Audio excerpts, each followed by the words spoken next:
You are welcome, welcome, welcome to Thrive Recovery Academy.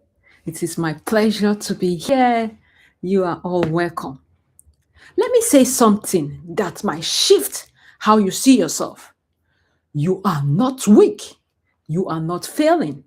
You are not spiritually defective. You are dysregulated. And dysregulations feel like weakness when you don't understand what is happening inside your body. Some of you think that you don't pray enough. Some of you think that you lack discipline. Some of you think you just don't want recovery badly enough. But what if your nervous system has been stuck in survival mode for years? What if your reactions are not character flaws, but trauma adaptation? Today, we are going to be talking about emotional dysregulation, what it is, and how it fuels anxiety, how it fuels burnout, how it fuels relapse, and the three daily habits that can begin rebuilding your emotional stability. If you are new here, my name is Nurse Obi. I am a mental health and addiction recovery advocate, and I create content around mental health and addiction recovery, grounded in evidence, grounded in compassion, and grounded in truth. Thank you so much for having me. You are so welcome. If you are new here, please subscribe to the channel. You can share this video to your loved ones. You can comment, and we just want to hear your thoughts and also your feedback. Thank you so much. Let's dig into this. What is emotional regulation? Emotional regulation is not being too emotional. It is when your nervous system struggles to return to their baseline after a stressful day or a stress after it's been stressed. Your body reacts fast, your thoughts spiral quickly, your reactions feels bigger than the moment. And afterwards, you feel shy. Afterwards, you feel ashamed. Afterwards, you feel you are not yourself. Here's what is happening biologically. When stress hits, your brain activates the amygdala. The amygdala is the brain alarm system. When stress hits, when stress hits, your brain activates the amygdala, and the amygdala is your brain alarm system. Now, there's a chemical that is called cortisol. This cortisol rises and the adrenaline also rises. These are all stress hormones. Now, your heart rate increases because of the rise of these chemicals. And then your muscles tense. This is normal and it's supposed to be temporarily. But if you have lived in chronic stress, if you have lived in chronic trauma, instability, addiction, or emotional suppression, your body will never fully return the alarm off. It's just like your normal alarm. You live, you will find out that you are living in a fight mode. A fight mode is a situation where you have irritability, you have anger, you have defensiveness, or you are living in a flight mode. Flight mode is when you have anxiety, you are overthinking something, you are restlessness. Or you're also in a freeze mode. Freeze mode is numbness, it is shutting down, it is depression. You start to believe this is just who I am, but it's not your personality. It is a pattern your nervous system learns. So, how is this connected to addiction? Let's go deeper. Addiction is often misunderstood as a desire problem. No, it's not a desire problem. It is a regulation problem. Substances like alcohol, like drugs, or even food, or even just scrolling down your phone becomes shortcuts to regulate the nervous system. You become overwhelmed when you drink. You become anxious when you use substance. You become numb when you use stimulants, or even lonely when you are trying to escape from something. The substance isn't just about pleasure, it is about relief. And here's the hard truth: most relapse do not start with desire, no, they start with dysregulation. You don't wake up wanting to destroy your process. No, you do not. You wake up tired. You wake up overstimulated. You wake up unheard. You wake up overworked. And you become emotionally flooded. And your brain says, I need relief. I need relief. I need relief. If you don't address regulation, you mislabel people as weakness. You mislabel people as being weak, sorry. But you cannot out-discipline a dysregulated nervous system. No, you cannot. What are those signs that you are emotionally dysregulated? We're going to self-assess ourselves. Do you know you may be dysregulated if you overreact? Then, after overreacting, you feel intense guilt. You become emotionally dysregulated if you avoid silence. So many of us will do that. We're always avoiding silence. We become emotionally dysregulated if you feel restless, even during calm moments. You become emotionally dysregulated if you feel emotionally flat or even numb. If you feel you crave stimulations constantly. Stimulations, most of us know a lot of substances that stimulate us. If you feel you struggle with sleep, you don't get enough sleep, you are emotionally dysregulated. If you feel drained, even when nothing major happens, you are emotionally dysregulated.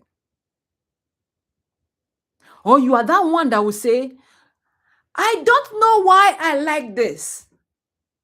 That statement alone tells me your nervous system has been carrying more than your mind understands. Dysregulation often hides under high functioning productivity. It hides under religious performance. It hides under caregiving strengths. It hides under professional competency. When I mean caregiving strength, when you're always working, you are taking care of a lot of people, you're always busy, you are emotionally dysregulated. Professional competence, you are always doing this, you are always doing that. Professionally, you are this, you are that, everywhere. You are emotionally dysregulated. But inside of you, you are exhausted. People see you and see all this busy, working hard, but you are exhausted inside. That is an emotional dysregulation right there. What are the 3 daily emotional wellness habits that we need to do or we need to put into our schedule? Now, if we need to rebuild, we need not to be dramatic. It's not supposed to be a dramatic situation. No, it's not supposed to be so perfect, but it's supposed to be daily. Number one of such things that we need to do is daily nervous system resets. Daily nervous system resets. This is normal This is non-negotiable. One thing you need to do under daily nervous system reset is you need to take like a 5 to 10 minutes of intentional regulation. You need to do a deep this diaphragmatic using your diaphragm. You breathe inside using your diaphragm.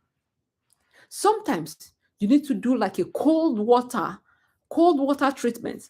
You put cold water on your face. It could be a slow walk without your phone. Just walk around without your phone. Don't be distracted.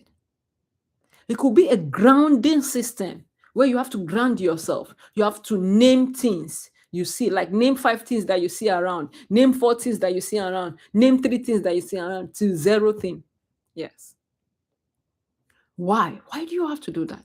Because regulation is physiological. Because if your body calms, your thoughts follows.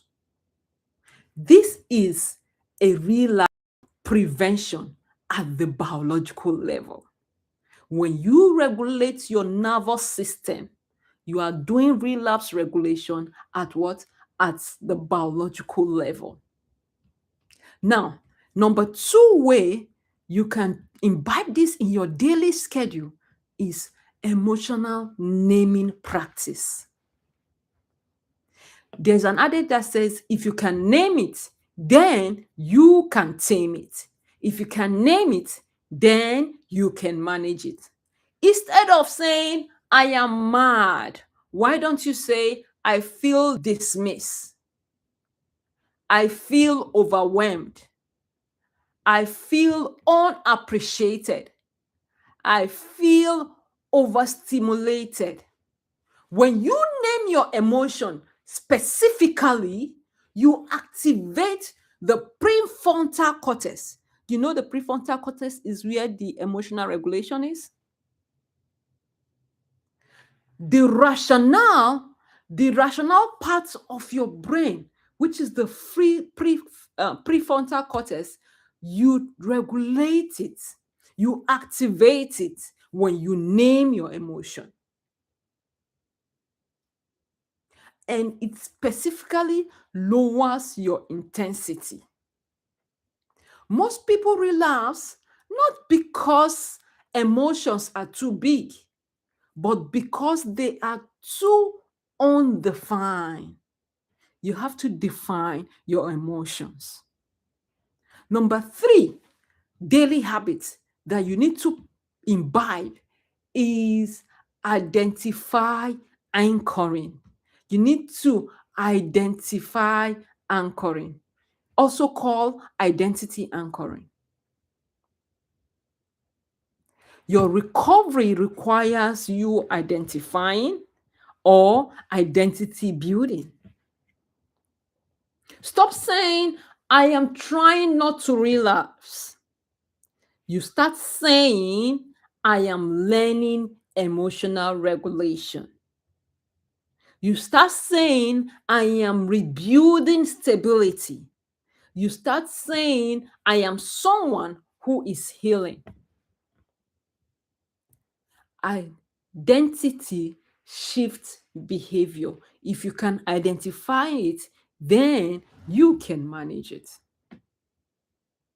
And if you are a faith-based person, if you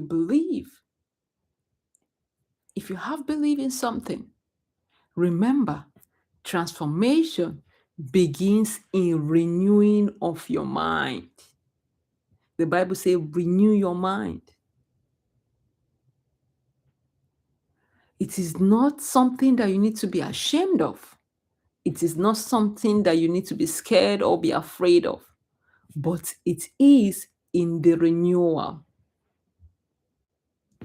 Let me close this section. I want to close this section with this. You are not weak.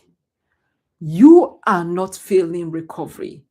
You are not spiritually broken. You may be emotionally dysregulated. With daily practice, with awareness, with compassion instead of shame, healing is not dramatic. It is repetitive. If this helped you, if this feel like something that you are interested in, if this help you, please comment down below rebuilding.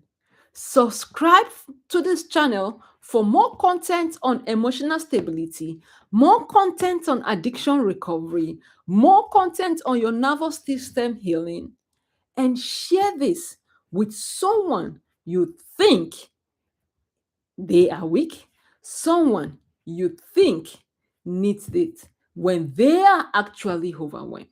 They are not weak, they are actually overwhelmed. Thank you so much for having me. Thank you. My name is Obi. I am so happy to be here, and I will see you in the next episode. Thank you. God bless you. Have a good day.